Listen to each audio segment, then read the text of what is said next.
choices, right? Because I think when you get into a scene and you're writing it, sometimes things change when you're writing it. You go, oh my God, wait, they wouldn't respond that way. They would respond this way. Different than you beated it out because you've set up your plot, you've beated it all out. And if I've used terms that people don't understand, please throw your hand up and I will answer it. And can everybody hear me? Because I know I'm not talking super loud, but that's because of this. What you think is going to happen at the end of the second act, you've beated it out. You're now writing, and you get there and you go, that doesn't feel right. Like from all the other choices I've made there, the organic things, or even how they might say something. You might have put a line in like, they're going to say this, and you're like, oh, that doesn't work. That all comes from knowing your backstory. Yes? Would you explain beat too? Because we have some novelists here who are on screen. Yeah. So a beat, when you're working on your plot, they're the major act turns, right? That everyone knows, first act, second act, third act, fourth. The little steps in between, each scene is a beat. And when you do a beat sheet, it's literally like, and I know some writers who do very detailed ones who are like, they're 70 pages, and I'm like, you might as well have just written the script. But I know some who do it in like 5 pages, and it will just be like, confronts mother, and then on to the next. You know what I mean? Like it's very the raw of like, this is what the basic thing is that's supposed to happen in this scene. It's to keep them on track. So that's what a beat is. What was I saying? So you need to know, I suggest sometimes writing a 1-page biography in the voice of the character, right? So they're writing their own, like the way I use it with a lot of my clients or my friends is, your character's writing their college entrance essay. And the question is, what do we need to know about you? Why should you be let into this school, right? Because it tells you a lot. Like you can delve into, you can make up a whole backstory and never have the character actually say it, but it's informing the choices you're making. And so I actually think it's a useful tool. Don't get bogged down in it. Don't get totally, but it's a really useful thing to have. Especially, I think, with your antagonists, because here's the thing. Everyone remembers antagonists, villains, whatever you want to call them, that are interesting and their choices feel motivated, and you actually kind of somewhat understand it, right? That they're not just being evil just to be evil. There's something that caused them to be that way. You actually have a little bit of sympathy for them, right? And that's what makes them more interesting or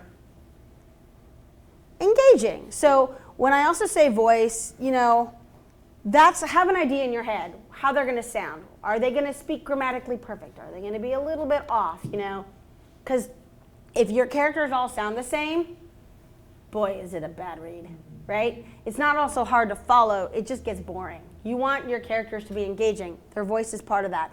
Complex. I have a lot of people say to me, well, what makes a character complex versus a stereotype? And a stereotype, how do I phrase this, right? Stereotypes have their place and their point, and there are times that they are used, but they should never, ever be anything that has to do with a main character or a what I call a stronger supporting character or more than just the best friend. If it's a character that has a line but is in one scene but it has some point, right? Like they can be a stereotype, right? We need to understand that character the minute we meet them.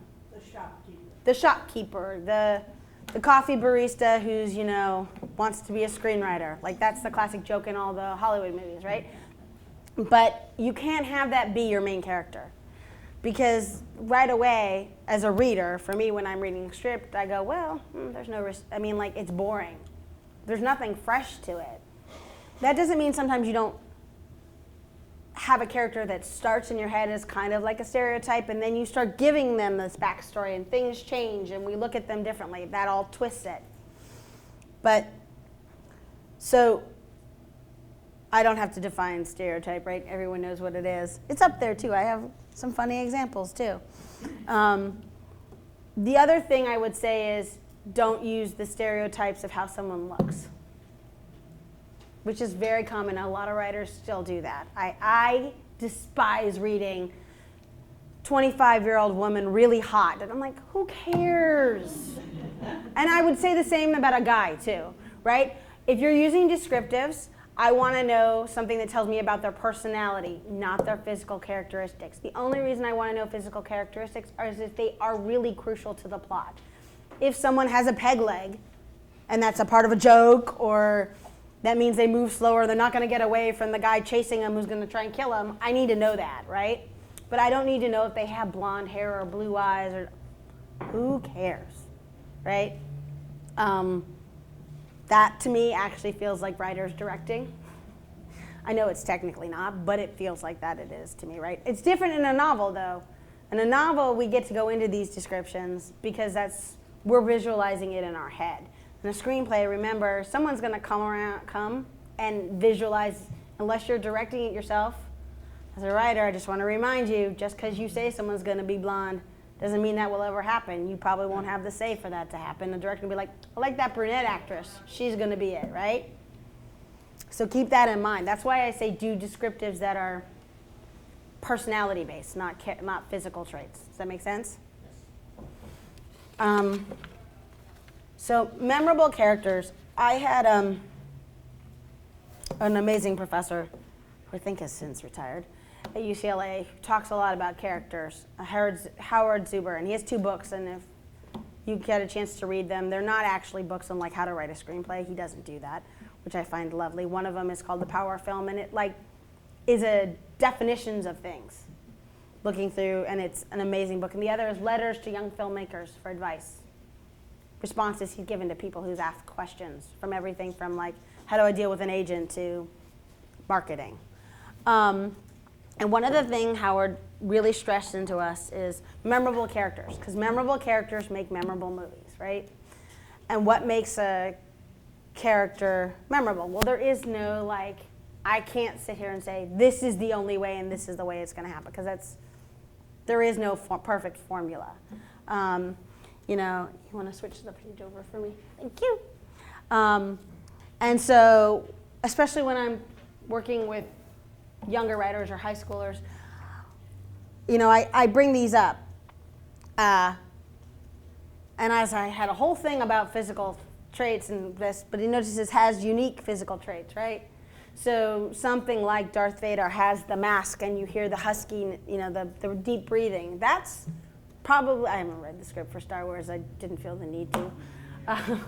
But it's probably in there, right? So that's what I say when I say like a unique physical trait. But these elements, in some form, tend to, when you think of every memorable character that you can remember, they have those qualities, right? It's just figuring out the traits that make those qualities. Now, the one that sticks out the most to me in there, and is most important to me of them, is have an emotional arc. Because I'm really big into, if your character doesn't change, grow, transcend in your script, why am I on this journey with them? Why do I care, right? They need to start in one place and end in another. It doesn't mean they need to have a happy ending. I'm not saying that. I'm saying that if we don't watch someone, and this is both your antagonist and your protagonist, grow and change, very rarely are they a character that we want to spend time with. The only character that comes to my mind that I constantly use as a reference where it worked, that a character did not change, does not grow, is Ferris Bueller. Ferris does not change in that movie. The point of Ferris is he's there to change his best friend. He doesn't, like, Ferris is still Ferris. And the only reason that works for us is because he's a high schooler. If he was an adult in his late 20s, mid 30s, we'd hate him. We'd be like, you are the most annoying, selfish person we'd ever met. But he's a high schooler, so he can get away with that. And even like little kids, but actually most little kids who are the lead of a film are, it's a family film, so they have an arc and they change and they grow and they learn, because that's what we expect of a family film, right? There should be that. So that leads me into theme. Theme is a really big thing for me. I think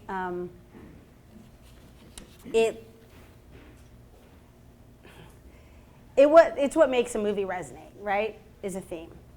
Now here's where it gets tricky with theme. I think sometimes writers you have an idea of what your theme is and you go into it writing, but you don't really clearly know what your theme is and what the theme is that you're going to bring out, because every story has multiple themes.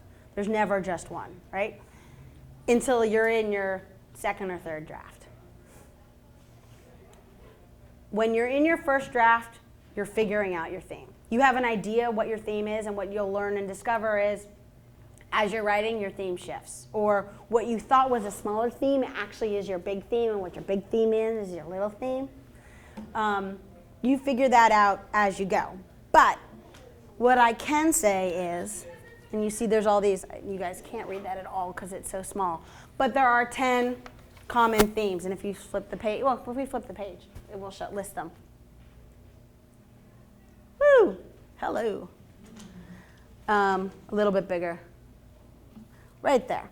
So there are 10 kind of common themes. I'm generalizing. I'm bringing these themes all to simple. Like, they can get even more. But here's what I would say. If your theme is so weird and specific, it's unrelatable, right? It's got to be common and broad. So the first one is good versus evil. Classic examples of that. Star Wars, right? Harry Potter. Love conquers all. Titanic. Talk about love conquering it all. He dies and she still loves him, right? Triumph over adversity. Individual versus the society. That's a big one. We really like that one. That's kind of the common drama that people really love. The battle, so any kind of war movie. Death as part of life. Revenge. Loss of innocence. Pretty much any coming of age story is a loss of innocence. Man versus himself, and man versus nature. So these are the common, like, in my opinion, and I will say this is just my opinion. Everyone has different opinions, and there's all these books on different theories, and I say read with them as you want, but don't say anything is the only way of doing things. There's always a different way.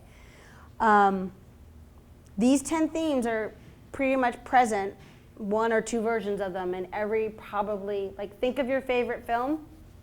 Something of that is present in it, right? That's what makes a successful movie. These themes are what make things relatable, whether we've actually experienced it or not. I mean, none of us have actually run away from a dinosaur, but we understand the fear that that would create, right? So that changes that. Now, here's where this is the big thing. Theme is important, and it needs to be present, but if you're preachy in your script, wow, no one wants to watch a movie that's kind of well, there's movies that are like that. They're called documentaries, and we know it's someone giving us their opinion, right? They're nonfiction. They're presenting how they see the facts. When we go to see a fiction story, we don't want to be preached to, but we want to have a theme. So it's this weird counterbalance. And your theme is directly tied into your plot. Your plot kind of chooses what kind of theme you're doing. You just don't realize it, right? Because certain plots have certain types of themes. This is making sense to everyone now? How that's all? Yes? Okay, but some screenplays are so literary. My favorite film doesn't fit in with any of those. Which is your favorite film? Women in Love, based on the D.H. Lawrence novel. There's something in there, I guarantee you. It's Because these are generalizations. I actually haven't seen the movie, but you haven't seen them.